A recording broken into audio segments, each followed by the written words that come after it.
ఆంధ్ర రాష్ట్రానికి చాలా చరిత్ర ఉంది. ఆంధ్ర రాష్ట్రం త్యాగాలు ఒకవైపున, అభివృద్ధి కోసం, ఐడెంటిటీ కోసం ఒకవైపున జరుగుతూ ఉంటే, ఇంట వాళ్ళు బయట వాళ్ళు చేత అనేక గాయాల పాలైంది ఆంధ్రప్రదేశ్, ఆంధ్ర రాష్ట్రం, ఆంధ్ర ప్రజలు.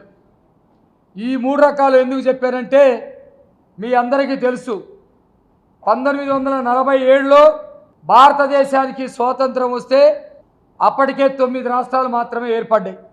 ఈనాడు మనం చెప్పుకుంటున్నటువంటి ఆంధ్రప్రదేశ్ శ్రీకాకుళం నుంచి నెల్లూరు దాకా రాయలసీమ ప్రాంతం మొత్తం కూడా మద్రాసు ప్రోవిన్సెస్లో ఉంది, తమిళనాడు రాష్ట్రంలో ఉంది.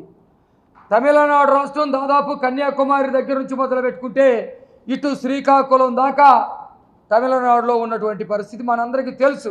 తమిళనాడులో ఉన్నటువంటి ఆంధ్ర ప్రజలు అవమానాలకు గురయ్యారు, ఆవేదనకి గురయ్యారు, ఆందోళనకి గురయ్యారు, రెండవ పౌరులుగా బ్రతికారు.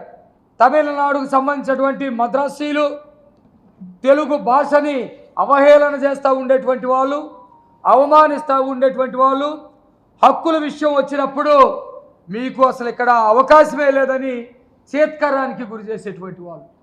అలాంటి దారుణమైనటువంటి పరిస్థితులు 47 నుంచి స్టార్ట్ అయితే, భాషా ప్రయుక్త రాష్ట్రాలు కావాలి, మాకు సపరేటు రాష్ట్రం కావాలని రాష్ట్రంలో ఆశ పెరిగింది, డిమాండ్ పెరిగింది, ఉద్యమాలు పెరిగాయి. ఆ ఉద్యమాల్ని అందిపుచ్చుకున్నటువంటి పొట్టి శ్రీరాములు గారు ఆయన ఆంధ్ర ప్రజల తరపున ఒక పెద్ద ఉద్యమం, అహింసా ఉద్యమాన్ని నడిపాడు.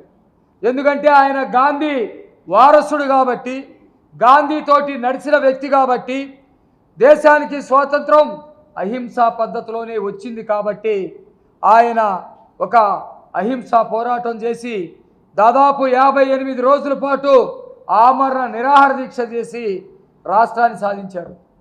దాని పేరు ఆంధ్ర రాష్ట్రం. ఆ రోజు మనకి 1953లో వచ్చినటువంటి రాష్ట్రం పేరు ఆంధ్ర రాష్ట్రం. దాన్ని అట్లాగే ఉంచినా ఇవాళ ఆంధ్రప్రదేశ్ బ్రహ్మాండమైనటువంటి అభివృద్ధి పదంలో దేశంలోనే అగ్రగామిగా ఉండేది, అది పోయింది.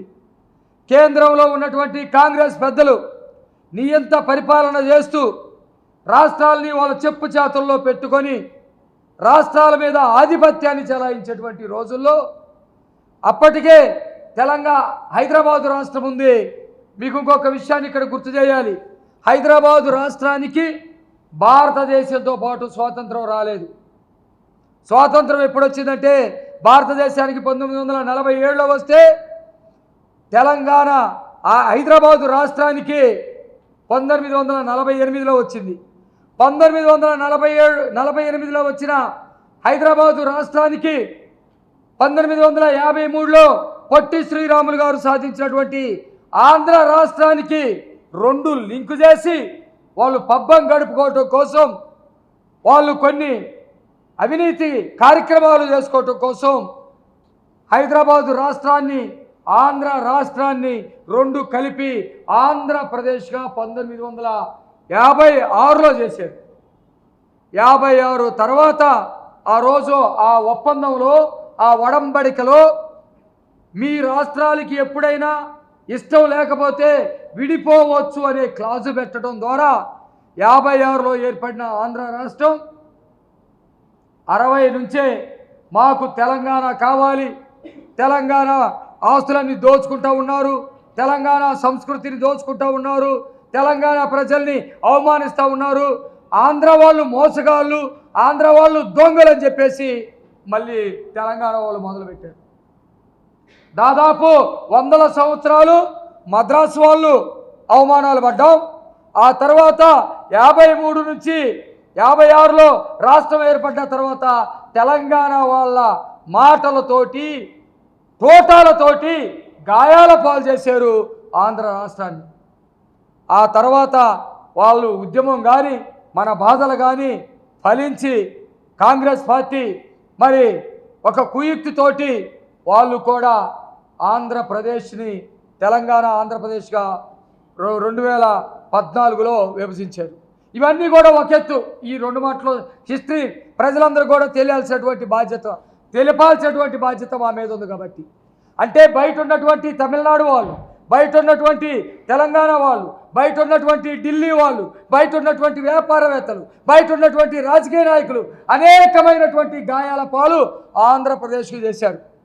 2014లో ఆంధ్రప్రదేశ్ మళ్ళీ సపరేట్ రాష్ట్రం ఏర్పడ్డ తర్వాత ఆంధ్రప్రదేశ్కి ఒక ప్రత్యేకమైనటువంటి రాష్ట్రం వచ్చింది.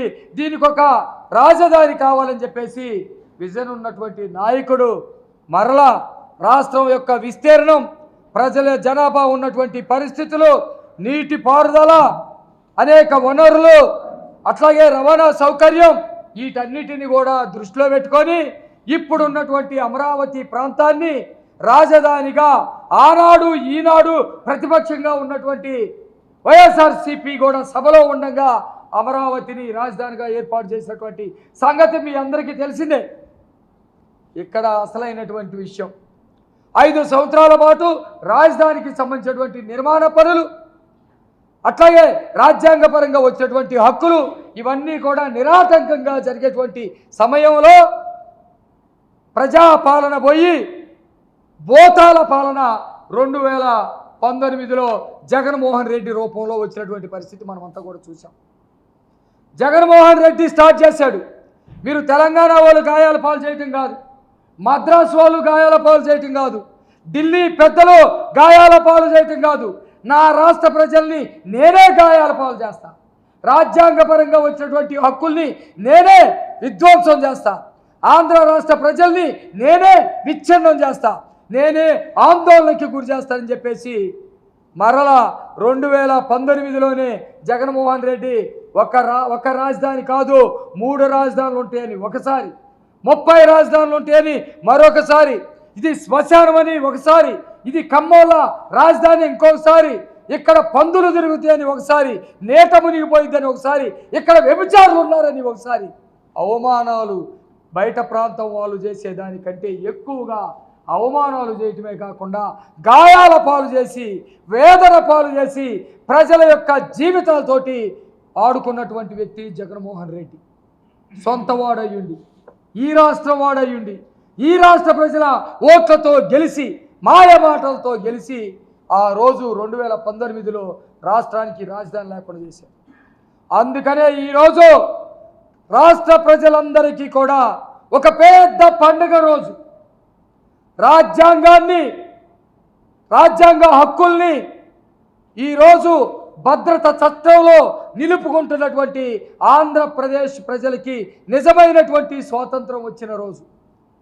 స్వాతంత్రం వచ్చినప్పటి నుంచి రాజధాని రాష్ట్రం లేకుండా అనేక గాయాలైనటువంటి ఆంధ్రప్రదేశ్కి ఒక రాష్ట్రం ఉంటే ఆ రాష్ట్రానికి పశుపతి లాంటి ఒక దాన్ని ఏమంటారంటే పిశాచాత్మ నుంచి రక్షణ కల్పించేటువంటి చట్టాన్ని తీర్మానం చేసేటువంటి రోజు. అందుకు ఈరోజు మాకు చాలా సంతోషంగా ఉంది. తెలుగుదేశం పార్టీ గుంటూరు జిల్లా తరఫున రాష్ట్ర ప్రజలందరూ కూడా శుభాకాంక్షలు తెలియజేస్తూ ఉన్నాను. చంద్రబాబు నాయుడు గారికి కృతజ్ఞతలు తెలియజేస్తూ ఉన్నాను. ఇలాంటి వాడొకడు పుడతాడని స్వజాతీయుల మీద, స్వప్రజల మీద, స్వరాజ్యాంగం మీద, స్వన్యాయ వ్యవస్థ మీద దాడి చేస్తాడని ఆ రోజు ఎవరు కలలు కనలేదు. ఈరోజు ఒక గుణపాఠంగా జగన్మోహన్ రెడ్డి చర్యల్ని తీసుకొని రాజ్యాంగ పరిధిలో ఒక చట్ట రక్షణ కల్పించేటువంటి ప్రయత్నం జరుగుతూ ఉంది. దీనిని జగన్మోహన్ రెడ్డి కానీ, మళ్ళీ ఇంకొక రూపంలో జగన్మోహన్ రెడ్డి బాబు రాజశేఖర్ రెడ్డి కానీ, లేకపోతే వాళ్ళ బాబు రాజారెడ్డి కానీ, ఇంకా ఎవడు వచ్చినా, ఇలాంటి సైకోలు ఎంతమంది వచ్చినా ఆంధ్రప్రదేశ్కి దాదాపు 75-80 సంవత్సరాల తర్వాత శాశ్వతమైనటువంటి రాష్ట్రం, శాశ్వతమైనటువంటి రాజధాని ఏర్పడబోతూ ఉంది ఈరోజు అసెంబ్లీలో చేసే తీర్మానం ద్వారా అని చెప్పేసి సంతోషాన్ని వ్యక్తం చేస్తూ ఉన్నాం. ఎప్పటికీ కూడా గాయాల పాలు నుంచి తేరుకోనటువంటి రాష్ట్రంలో రాష్ట్ర ప్రజలు బుద్ధి చెప్పిన, రాష్ట్ర ప్రజలు దాదాపు 100,000 అడుగుల లోతులో జగన్మోహన్ రెడ్డి రాజకీయాన్ని సమాధి చేసిన, ఇంకా కూడా మేము అవసరమైతే రాజ్యాంగ సవరణ చేస్తాం, ఎప్పటికైనా విచ్ఛిన్నం చేస్తాం, ఎప్పటికైనా నేను దీన్ని చంపేస్తాననే మాటలు మాట్లాడుతూ ఉన్నాడంటే జగన్మోహన్ రెడ్డి రాజకీయాలకి పనికిరానిటువంటి ఒక శుద్ధ శక్తి అని చెప్పేసి ఈ సందర్భంగా నేను చెప్తా ఉన్నాను. వాళ్ళ పార్టీలో కూడా 11 మంది ఎమ్మెల్యేలు గెలిచారు. వాళ్ళు కూడా అసెంబ్లీలోకి వెళ్ళాలనే కోరిక ఉంటుంది. ఆ కోరికని నిలువున చంపటమే కాకుండా చారిత్రాత్మకమైనటువంటి తప్పు వైసీపీలో గెలిచినటువంటి 11 మంది ఎమ్మెల్యేల చేత చేపిస్తూ ఉన్నాడు. వాళ్ళు రేపొద్దున ఈరోజు అసెంబ్లీకి వెళ్ళలేకపోయామనేది వాళ్ళు అంతరాత్మలో బాధపడుతూ ఉంటారు.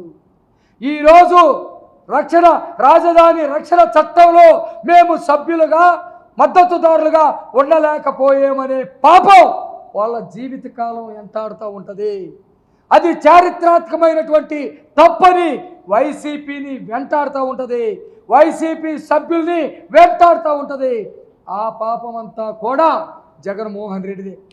రాజకీయంగా చంద్రబాబు నాయుడు గారి మీద కోపంతోటో కసితోటో నేను అసెంబ్లీకి రాను, తీర్మానానికి అనుకూలంగా ఉండను, అవసరమైతే దీన్ని చంపుతూ ఉంటాను, గాయాల పాలు చేస్తూ ఉంటానని జగన్మోహన్ రెడ్డి అనుకుంటున్నాడేమో కానీ ఆంధ్ర రాష్ట్ర ప్రజల యొక్క సంతోషాల ముందు రాబోయే రోజుల్లో, ఆనందాల ముందు రాబోయే రోజుల్లో రాజ్యాంగం ఈ ఆంధ్రప్రదేశ్లో వర్ధిల్లటం చూసిన ప్రజలందరూ కూడా జగన్మోహన్ రెడ్డిని తరుముకునేటువంటి రోజులు రాబోతూ ఉన్నాయి.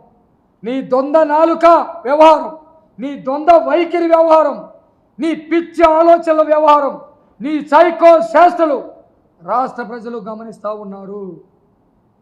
పరుల చేత గాయాల పాలైనటువంటి రాష్ట్రాన్ని, రాష్ట్ర రాజధాని